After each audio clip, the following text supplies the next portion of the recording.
Robert कायोस्की कहते हैं, अमीर अमीर इसलिए होता है क्योंकि वो एसेट खरीदता है और गरीब गरीब इसलिए होता है क्योंकि वो लायबिलिटीज खरीदता है जिन्हें वो एसेट समझता है। इसलिए आज हम ऐसे 5 एसेट्स जानेंगे जिन पर हम अगर बिना सोचे समझे इन्वेस्टमेंट करते रहे तो वो हमें कभी न कभी गरीब बना ही देंगे। हमारा ऐसा पहला एसेट है houses and apartments. Middle class लोगों के लिए तो ये फेवरेट इन्वेस्टमेंट है। मिडिल क्लास लोग जो सबसे बड़ी गलती करते हैं कि वो घर खरीदते हैं, जो कि देखा जाए तो वाइज डिसीजन नहीं है। बड़े बड़े इन्वेस्टर्स भी इसे रिकमेंड नहीं करते। इंडिया के अंदर घर अदर देन फाइनेंशियल डिसीजन एक इमोशनल डिसीजन भी है। हम इंडियंस का एक सपना होता है खुद का घर लेने का। जब हम घर खरीदते हैं for the purpose of investment, हम उस घर को रेंट आउट करके इनकम जनरेट कर सकें तो ये काफी फुलिश डिसीजन हो सकता है। अगर आप रेंटल इनकम देखें तो ये काफी ज्यादा नहीं है। दिल्ली जैसे शहर में तो ये बस 1 या 2% ही है। अब आप जरा इस एग्जाम्पल को देखिए जिसके बाद आप सब समझ जाएंगे। ये है रवि जिसने ये घर खरीदा है 70 लाख रुपए में, और ये है सुबोध, इसने ऐसे ही एक घर को जो 70 लाख रुपए का है उसे रेंट पर लिया है। चलिए पहले रवि के बारे में जान लेते हैं। रवि ने 20 लाख रुपए घर के डाउन पेमेंट के रूप में दिए हैं जो कि उसकी अब तक की सेविंग थी। बाकी के 50 लाख रुपए उसने बैंक से 20 साल के लिए लोन पास करा लिया है जिस पर बैंक ने 9% का इंटरेस्ट चार्ज किया है। अब रवि हर महीने 45,000 रुपए की EMI बैंक को देता है। सालाना रवि को 1 से 1.5% घर की मेंटेनेंस के ऊपर भी खर्च करना पड़ता है जो कि लगभग 6,000 रुपए के आसपास पड़ता है। रवि को लगभग सालाना 10% का पे आउट करना है जो कि लगभग 51,000 के आसपास आता है। अब बात कर लेते हैं सुबोध की। सुबोध घर के ऊपर 2.5% का रेंट पे करता है जो कि मंथली 15,000 रुपए आता है। सुबोध भी 6,000 रुपए इन मेंटेनेंस लैंडलॉर्ड को पे करता है। In comparison to Ravi, Subodh अपने बाकी के बचे 30,000 रुपए SIP के रूप में निफ्टी 50 इंडेक्स में इन्वेस्ट कर देता है जो उसे 15% का रिटर्न प्रोवाइड करती है। सुबोध के पास भी रवि की ही तरह 20 लाख रुपए की सेविंग भी है जिसे भी वो सेम इंडेक्स फंड में इन्वेस्ट कर देता है। फास्ट फॉरवर्ड 20 साल बाद रवि के लिए हुए घर पर इन 20 सालों में 10% के CAGR के हिसाब से कैपिटल एप्रिसिएशन हुई है। रवि की ये 70 लाख रुपए की ली हुई प्रॉपर्टी अब 4 करोड़ 70 लाख रुपए की हो गई है। बट रवि ने इस 70 लाख की प्रॉपर्टी के बदले 1 करोड़ 20 लाख रुपए पे किए हैं। जरा इसे देखिए, लगभग 1 करोड़ रुपए तो उसने सिर्फ बैंक को EMI के रूप में ही भरे हैं जिसमें लगभग 57 लाख रुपए का इंटरेस्ट था और बाकी के 20 लाख रुपए की उसने डाउन पेमेंट करी थी। रवि को इन 20 सालों में अपनी प्रॉपर्टी के ऊपर 3.5 करोड़ रुपए का प्रॉफिट हुआ है। अब थोड़ा सुबोध की भी इन्वेस्टमेंट के बारे में देख लेते हैं। सुबोध ने जो 30,000 रुपए की SIP करी थी वो इन 20 सालों में बढ़ करके आज 4.5 करोड़ की हो गई है। उसने केवल 72 लाख रुपए की इन्वेस्टमेंट की थी। सुबोध ने 20 लाख रुपए का लमसम अमाउंट भी इंडेक्स फंड में इन्वेस्ट किया था जो कि अगेन 3 करोड़ हो गया है।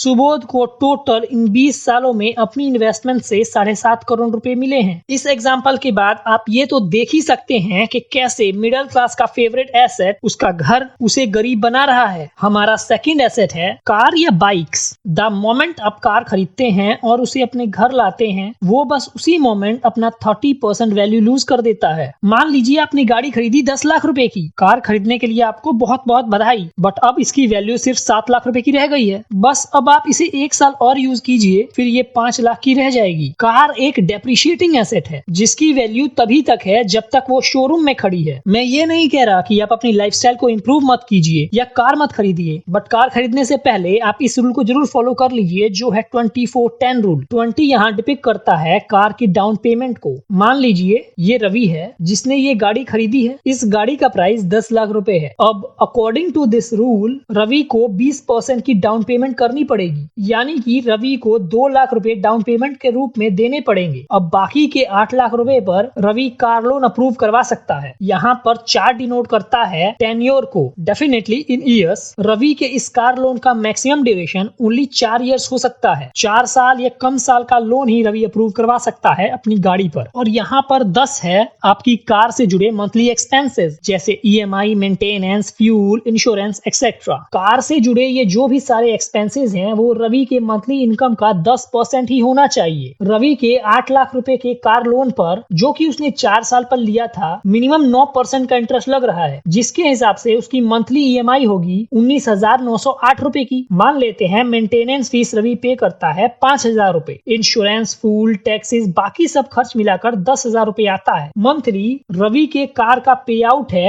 लगभग 35,000 रुपए। Then according to rule 2410 Ravi की मंथली इनकम एटलीस्ट 3.5 लाख रुपए होनी चाहिए और 2 लाख रुपए का एटलीस्ट उसके पास कैश डाउन पेमेंट होना चाहिए, तभी वो इस 10 लाख रुपए की कार को अफोर्ड कर सकता है। आपका थर्ड एसेट है credit card. We love credit card, और क्यों नहीं। ये हमें अपॉर्चुनिटी प्रोवाइड करता है कि बिना कैश की चिंता किए हम अपनी स्पेंडिंग्स कर सकें, बट ये हमारा सबसे बड़ा दुश्मन है। ये ऐसा चोर है जो हमसे हमारा सेल्फ कंट्रोल छीन लेता है। बिकॉज ऑफ क्रेडिट कार्ड हम इंपल्सिव बाइंग करते हैं और हमारी साइकोलॉजी ऐसे बन जाती है कि हम सोचने लगते हैं कौन सा अभी पैसा देना है, जो जी में आए खरीद लो, और ऐसी ऐसी चीजें जिनकी हमें जरूरत भी नहीं है हम खरीद लेते हैं। और छोटी छोटी चीजें जैसे कॉफी एंड सिगरेट्स भी हमें एंड में काफी कॉस्टली पड़ जाती हैं। चूंकि क्रेडिट कार्ड हमें उधार में एसेट खरीदने में हेल्प करता है, इसलिए इसकी इंटरेस्ट रेट भी काफी हाई रहते हैं। बेसिकली हम क्रेडिट कार्ड के थ्रू वो चीजें खरीदते हैं जिनकी हमें अभी जरूरत नहीं है और जिसको खरीदने के पैसे भी हमारे पास नहीं है, या मैं यूं कहूं हम जो पैसे फ्यूचर में कमाएंगे उसकी स्पेंडिंग्स हम प्रेजेंट में करते हैं। होता क्या है कि जब हम क्रेडिट कार्ड के थ्रू स्पेंडिंग्स करते हैं तो हमें रियलाइज ही नहीं होता कि एक्चुअली में हम खर्चा कर भी रहे हैं या नहीं, या हम कितना खर्चा कर रहे हैं, क्योंकि उस मोमेंट पर हमारे जेब से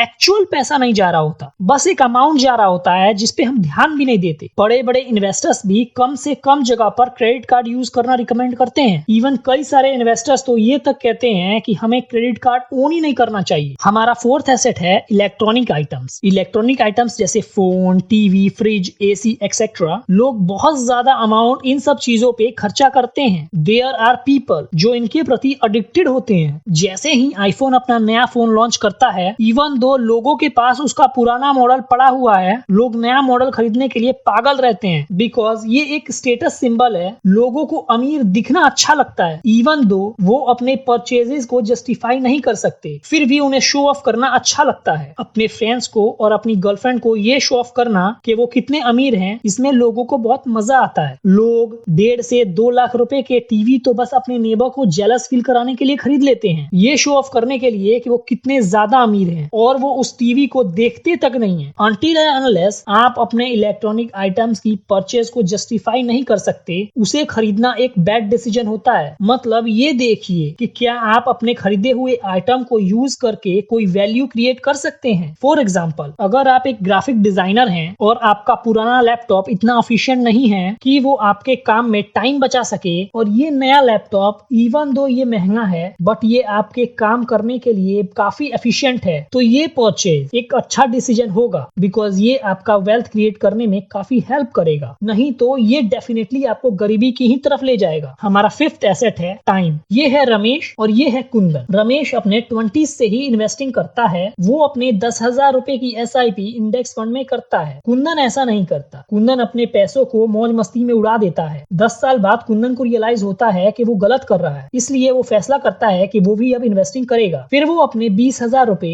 रमेश जितने पैसे इन्वेस्ट कर रहा है उससे डबल इंडेक्स फंड में इन्वेस्ट करने का डिसाइड करता है। कट टू 30 साल बाद, जब कुंदन के इन्वेस्टमेंट को 20 साल हो जाते हैं और रमेश के इन्वेस्टमेंट को 30 साल, रमेश और कुंदन को दोनों को ही 15% का रिटर्न अपने अपने इन्वेस्टमेंट पर मिलता है। चलिए अब ये देखते हैं कि कुंदन की इन्वेस्टमेंट इन 20 सालों में कैसे ग्रो हुई है। कुंदन ने 20 सालों तक SIP करी है। उसने टोटल 48 लाख रुपए की इन्वेस्टमेंट की है, जो ग्रो होकर लगभग 3 करोड़ रुपए की हो गई है, जो कि काफी अच्छा अमाउंट है। अब जरा ये भी जान लेते हैं कि रमेश की इन्वेस्टमेंट कैसे ग्रो हुई है। रमेश ने SIP 30 सालों तक की। उसने महज 10,000 रुपए से शुरुआत की थी। अब तक उसने 36 लाख रुपए का इन्वेस्टमेंट कर दिया है, जो कि ग्रो होकर 7 करोड़ बन चुका है। इवन दो कुंदन ने रमेश से 12 लाख रुपए ज्यादा इन्वेस्ट किए थे, बट फिर भी वेल्थ क्रिएशन के मामले में वो रमेश को बीट नहीं कर पाया, बल्कि रमेश ने ही उसे 4 करोड़ रुपए के साथ बीट कर दिया। इसका रीजन है टाइम। रमेश ने अपनी इन्वेस्टमेंट को कुंदन की इन्वेस्टमेंट से ज्यादा टाइम दिया था, इसी वजह से रमेश ने ज्यादा वेल्थ बनाई। टाइम कंपाउंडिंग में एक बहुत ही इंपॉर्टेंट रोल प्ले करता है, और ये एक ऐसा एसेट है जिसे अगर हम रॉन्ग वे में यूज करेंगे तो ये हमें कभी भी रिच नहीं बनने देगा। इसलिए मैं कहता हूँ आप हमारे चैनल को सब्सक्राइब करके अपने टाइम को राइट प्लेस पर इन्वेस्ट जरूर करें, तभी तो आप राइट टाइम पर राइट नॉलेज गेन कर पाएंगे और हमारे चैनल को सब्सक्राइब करने की ये इन्वेस्टमेंट कभी भी व्यर्थ नहीं होगी। अगर आपको ये वीडियो यूजफुल लगी हो तो इस वीडियो को आप अपने फैमिली एंड फ्रेंड्स के साथ शेयर जरूर करें। आप लाइक करके हमें मोटिवेट भी कर सकते हैं ताकि हम आपके लिए ऐसा अमेजिंग कंटेंट रेगुलर लाते रहें। वीडियो देखने के लिए आपका बहुत बहुत धन्यवाद।